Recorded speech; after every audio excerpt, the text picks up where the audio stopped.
اهلا وسهلا بيكم. ازيكم؟ عاملين ايه؟ يا رب تكونوا بخير. ورجعت تاني معاكم عشان تشوفوا الجولة بقى الاخيرة في الاوضة وتشوفوا بقى المنظر النهائي والاخير. يا رب كده يكون عجبكم زي ما عجبني بالظبط. مبدئيا كده بصوا، انا بس عشان ما تتوهوش مني، انا هغير ملاية السرير وهفرش المفرش ده. بصوا، يعني عشان بس ما تقولوش ايه انت كنتي فرشاه، لا، هو كله المقاطع كنت عاملاها ورا بعض، بس كنت جايبه لكم منها حتت صغيره. المهم فرشت مفرش القطيفه دوت على السرير. بصوا زي ما انتم شايفين كده المنظر. وادي كده لسه برتب يا جماعه، كان فيه هدوم وحاجات. بصوا كان فيه هنا بصوا هدوم بالهبل على السرير. فانا مسكت الهدوم دي كلها رتبتها بقى، وديت اللي هنا كل الهدوم بتاعت العيال وديتها في الدواليب. وكمان كان في شوية هدوم صيفي شلتها. وادي كده المفرش السرير، بصوا زي ما انتوا شايفين فرشته. بصوا شكله حلو ازاي على السرير. بصوا المنظر. يا رب يكون عجبكم. لسه هركب ستارة هنا على الشباك. طبعا هنا انا عملت كده الارض. ماشي، عملتها كده بالمكنسه. طبعا كان في فرافيت بقى واقعه، لان دودو كانت داخله الاوضه مقتحماها طبعا زي ما انتم عارفين. وكانت بصوا هنا المقطع ده، انا عشان بس ما تتوهوش، المقطع ده قبل ما افرش السرير. يعني هتلاقوا فيه سرير وكعبله هنا فيه لعب وهدوم. تعالوا بقى نخش هنا واوريكم. معلش ان انا لخبطت معاكم في المقاطع. هنا انا خلاص فرشت اهو السجاده، بس السرير يعني المقطع ده جالكوا قبل ده. فمعلش بقى اعذروني في الحته دي، لخبطه بس في المونتاج.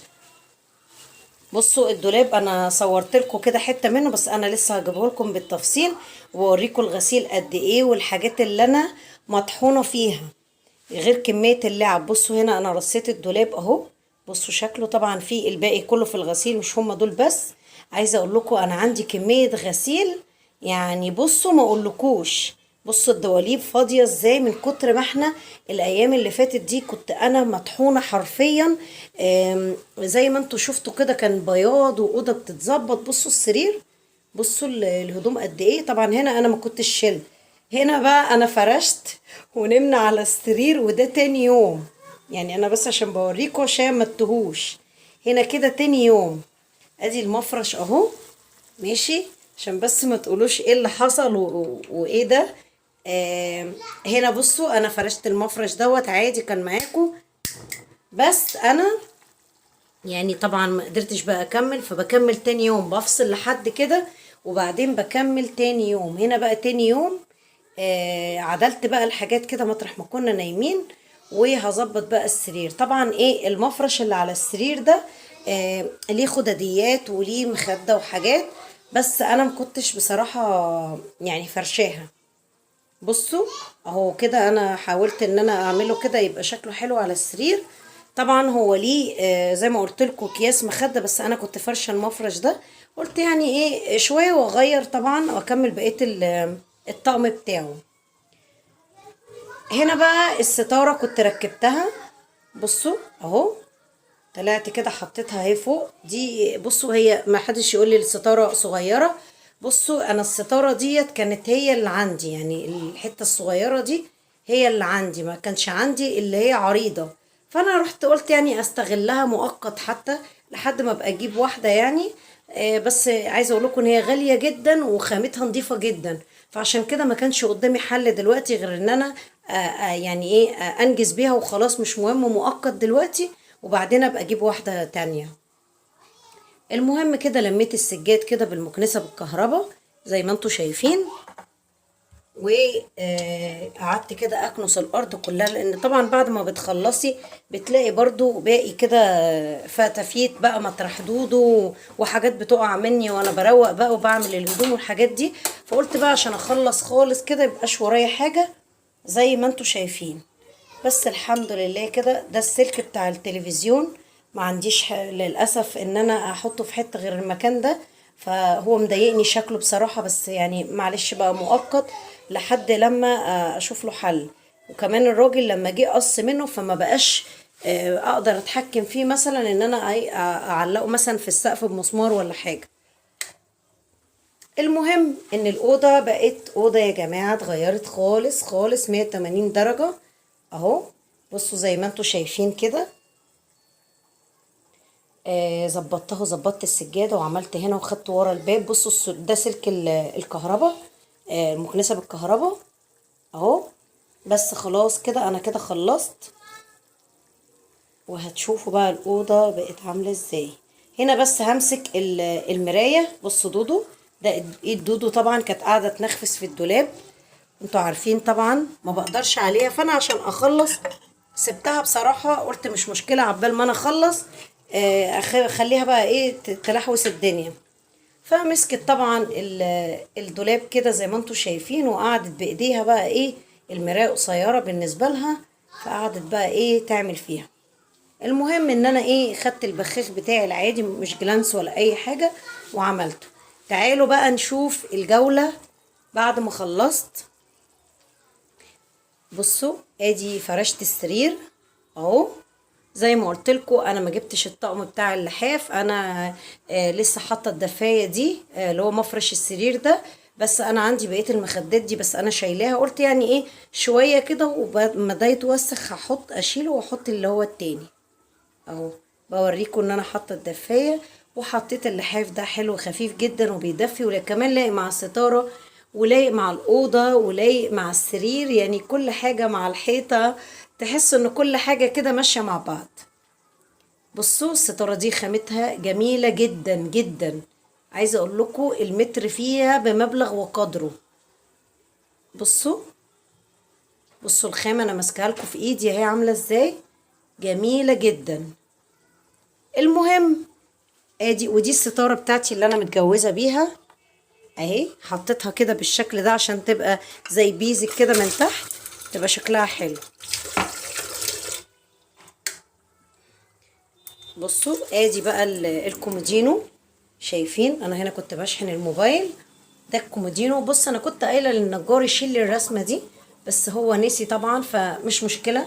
هنا بس شال لي الرسمه بتاعت الضرفه، لكن ما شليش الرسمه دي، فانا مش مشكله يعني، ما عنديش استعداد ان انا اروح ارجع الكومودينو تاني واقول له شيلها لي. قلت مش مهم، هي مش وحشه مش بايخه يعني. وتعالوا شوفوا الدولاب. بصوا يا جماعة الدولاب، كنت منزله لكم فيديو قبل كده كامل خالص علشان تشوفوا شكل الدولاب قبل وبعد. طبعا اكيد كلكم نزل لكم الفيديو وشفتوه، عشان بس تعرفوا تشوفوا الفرق بين الدولاب القديم والجديد. بصوا يا جماعة الدولاب اتحول 180 درجة قبل وبعد. وان هو بصوا يعني ما علينا من السلك اللي ظاهر في المراية ده، بس حقيقي حقيقي السلك قصدي الدولاب اتغير 180 درجة.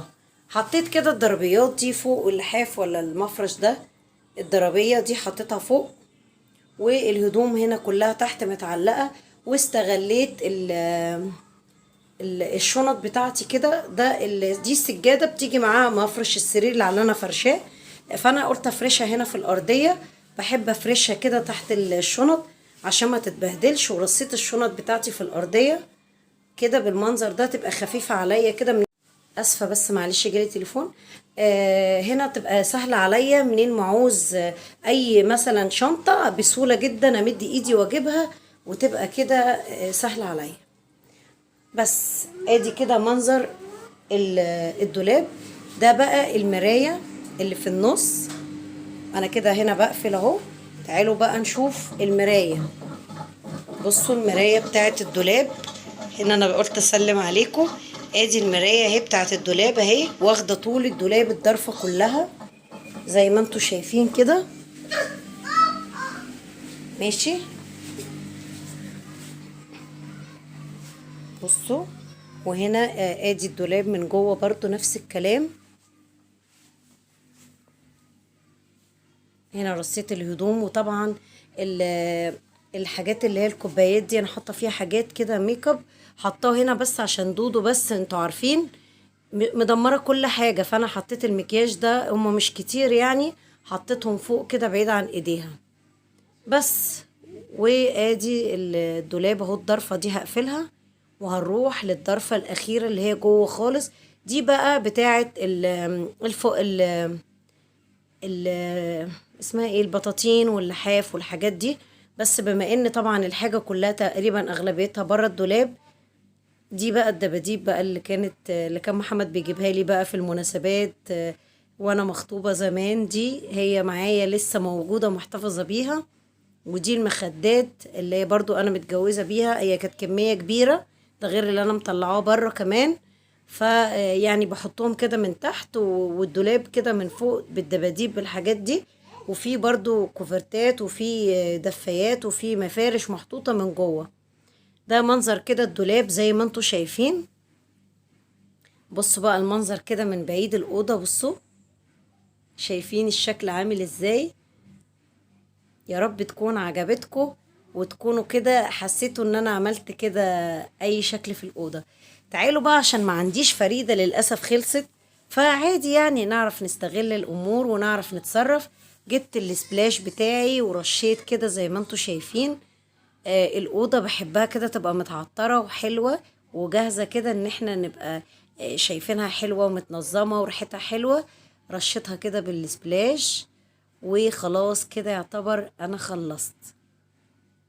تعالوا بقى نخش المطبخ. كنت جايبة فرخة من الراجل بتاع الفراخ. قلت بقى اعمل ايه، انا هحطها. قلت اشوحها الاول كده، انا قطعتها على ايدي وحطيتها كده بمعلقة سمنة بلدي.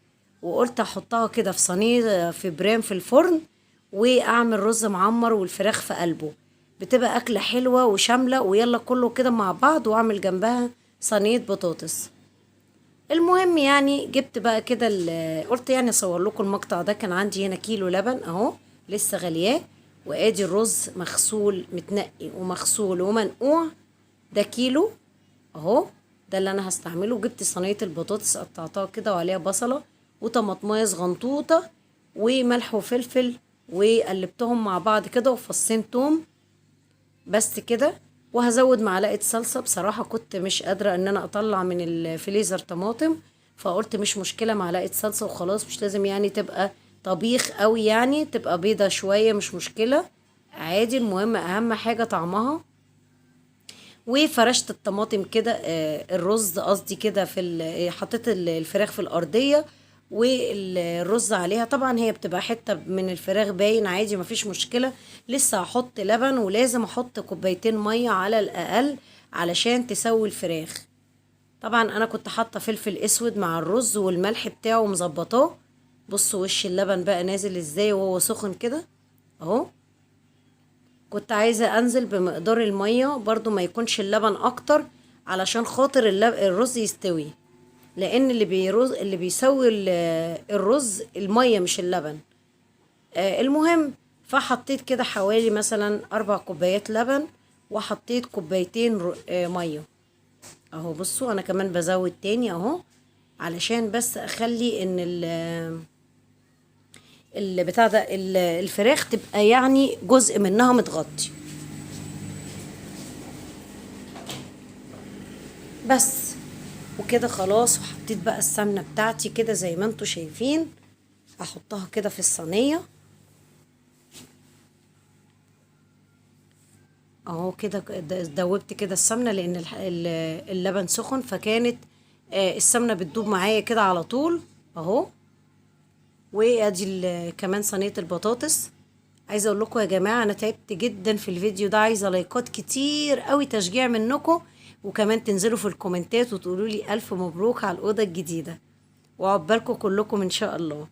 جبت معلقه الصلصه كده ودوبتها في صينيه البطاطس، ويلا بينا على المواعين. كان عندي شويه بلاستيكات دول مطرح الرز، ولما كنت بصفي الفراخ في المصفى، حاجات بسيطه يعني مش كتيره قوي. يلا قلت اعملهم وانا واقفه كده عشان ما اكومش مواعين حواليا. مسكتهم كده غسلتهم وانا واقفه، لان لو كنت سبتهم كان هيتحط عليهم اطباق تاني وحاجات، فكنت كده مش هخلص والدنيا هتبقى متكركبه حواليا. خدتهم كده غسلتهم. انا بحب يعني انزل منهم باقي الاكل كده وبعدين اشطفهم، وبعدين اعمل بقى كده ايه، اغسلهم واشطف مرة واحدة. زي ما انتوا عارفين، زي ما بقول لكم الطريقة دي بتخليني اعملهم بسرعة، يعني اعمل مواعين بسرعة وما بتخلينيش اقف كتير في المطبخ. بس خلاص خلصنا كده، خلاص المهمة انتهت. همسك بس الرخامات بتاعتي، بحب كده اصبن الرخامات طول ما انا واقفة. لازم الرخامات، انا عندي طفلة وبيحطوا الاكل على الرخامة، لازم الرخامة تبقى نظيفة على طول، وعلى طول متصبنة ونضيفة وكده وايه. ان انا مثلا لو حطيت اي اكل عليها عادي مفيش مشكلة، ما اخافش ولا اقلق. المهم يعني غسلت الرخامة كده عشان احط الصينية، عشان اصفي عليها الاطباق. بصوا مغسولة بوريكم. انا بحب صينية الكوبايات دي، بصراحة بحب ان انا اصفي عليها المواعين. اول حاجة بتشجعني ان انا دايما لما الاقي المنظر الصينية اتملى مثلا كوبايات او حاجات، ده بيخليني ان انا اجري بسرعة اشيلها طبعا، عشان خاطر اخلي الرخامة دايما فاضية حواليا. فده هدف من الاهداف. انا ممكن اجيب مطبقيه، بس بصراحه بتاكل الرخامه وبتدي زحمه جامده قوي، فانا ما بحبش الطريقه دي بصراحه. فانا لما بعمل الصينيه دي، طول ما هي قدامي مليانه مواعين، بتخليني بتجبرني ان انا اقوم اشيلهم واحطهم في مكانهم، فدي حاجه حلوه يعني. المهم يلا اتشجعي انت كمان، لو وراكي اي حاجة قومي اعمليها، ما تستنيش، ما تقوليش بكرة لو كسلانة. لكن لو طبعا انت تعبانة، لا طبعا ريحي طبعا نفسك وصحتك اهم. بس المهم لو انت كسلانة، لا طبعا قومي وخلصي اللي وراكي، لان انت لو نمتي او قعدتي محدش هيعملك حاجة. دي نصيحة هقولها لك وهقولها لنفسي انا كمان. لو ما قمتيش وعملتي حاجة بيتك أول بأول، هيتكوم عليكي ومش هتقدري تسيطري على كمية الحاجات المهام اللي عليكي. وربنا يقوينا كلنا بقى، ويقوينا ايه على السقعة بقى والحاجات دي، ان احنا بنقوم نغسل مواعين وكده.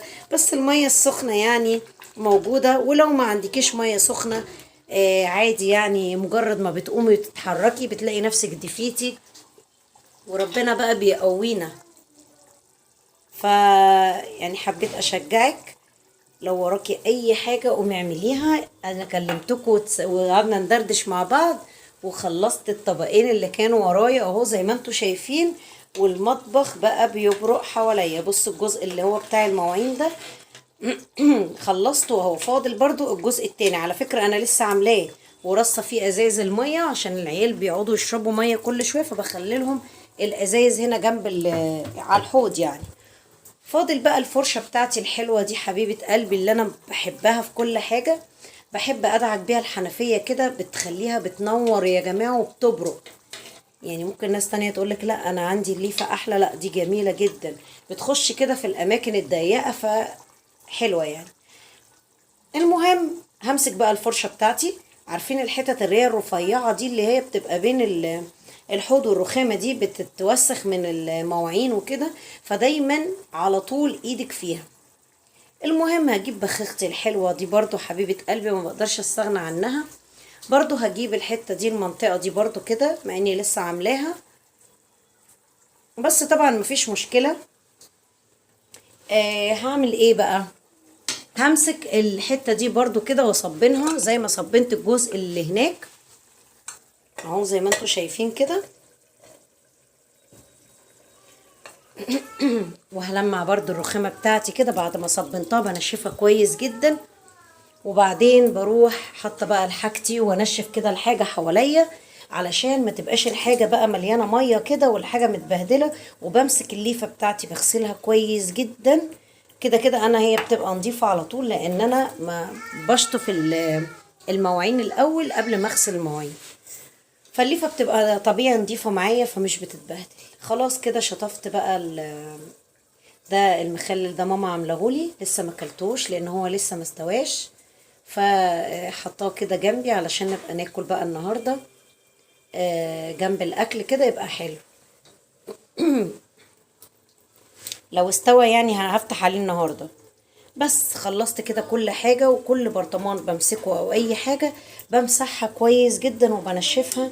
وبعد كده خلاص كده انا خلصت، والحوض بتاعي فله ونضيف. همسك بقى الفرشة بتاعتي احطها على الحنفية الصفة، نزل ميتها علشان ما اسيبهاش بالمية وتعمل ريحة مش حلوة. كل حاجة لازم تتصفى، والفوط بتاعة المطبخ لازم فوطة المطبخ تتحط. طبعا انا لسه هعمل اكل فانا عشان كده ما غسلتهاش، لكن انا متعودة كل يوم قبل ما يعني كده يبقى الفيديو خلص. ويا رب تكون الشقة والأوضة عجبتكم، الأوضة يعني النهاردة تكون عجبتكم، ويكون التصميم بتاعها حلو، ويكون الدولاب كده شكله عجبكم بعد ما انا ظبطته وغيرت من شكله. طبعا انا كنت منزله لكم فيديو ال يعني مقطع كده من الدولاب بتاعي القديم بعد ما كان بني والرسومات اللي عليه والكلام ده كله وانا شلتها، وبعد لما بقى بالمنظر اللي انتوا شايفينه ده. وكمان مسكت المروحة، بصوا غسلتها وخليتها بصوا زي الفل، مسكتها تحت الحنفية ظبطتها. برضو دي هكيسها كده بالكيس، انا بس فتحتها كده عشان اوريها لكم. يعني عملت الأوضة خليتها أوضة عروسة. يا رب يكون الفيديو عجبكم ويكون خفيف على قلبكم، واستنوا مني فيديوهات تانية. وبصوا بقى الدولاب يا جماعة، بصوا الدولاب، بصوا شايفين شكله عامل ازاي؟ بجد 180 درجة. لو حاسين ان انتوا العفش بتاعكم مثلا قديم وحبيتوا تجددوا او تغيروا، بجد فكرة حلوة قوي. الحقوا بس دلوقتي قبل الاسعار ما هي عمالة تطلع في الطالع. يعني باقل حاجة ممكن تعملي لك مبلغ كده تحوشيه على جنب، تعملي جمعية صغيرة مع اصحابك، وتقدري تجددي من شكل البيت بتاعك بحاجة بسيطة، بدلاب، بكومودينو، بأوضة، إن شاء الله حتى بمفرش سرير تجيبيه أو ملاية. يعني بأقل حاجة تقدري تجددي وتغيري في الشقة وتغيري من الروتين العادي التقليدي. يلا احنا كمان داخلين على العيد، فهتبقى العيد داخل عليا بقى وانا كأني جايبه اوضه جديده. هي اوضه بقت جديده فعلا وبقى شكلها حلو. ويعني ممكن بقى اجيب ملايه حلوه كمان، اشتري ملايه حلوه جديده كده عشان اغير من الديكور. بجد يا جماعه كل ما بخش الاوضه وبشوف منظرها الحلو ده والبياض كده الناصح في وشي كده، بصوا المنظر شايفين اهو، من كتر ما انا الحيطه بيضه وده ابيض حواليا، فبصوا تحسوا ان كله كده كامل متكامل. فبجد انا مبسوطه قوي ومرضيه 100%. حلوة قوي يعني 100%. حتى لو في حاجات كانت مضايقاني بسيطة في الدولاب، يعني كذا خدشة كده الراجل ما ظبطها ليش يعني، بس عادي حاجات يعني ما تتلاحظش قوي وما تتذكرش، بس الحمد لله نوعا ما انا مرضية. تغيير الأوضة لوحده مخليني ان انا مرضية 100%. فطبعا ربنا يسعدكم كلكم يا جماعة أجمعين، وتجددوا في بيوتكم وتغيروا منها. ويا رب يكون الفيديو خفيف على قلبكم ويكون عجبكم ويكون حمسكم ويكون شجعكم ان انتوا تغيروا في روتين حياتكم بمبلغ بسيط. تقدري تغيري في الأوضة، تقدري تغيري في كل حاجة زي ما قلتلك، في المطبخ، في أي حاجة. ويا رب يكون الفيديو خفيف على قلبكم، وأشوفكم في فيديو جديد. يلا مع السلامة.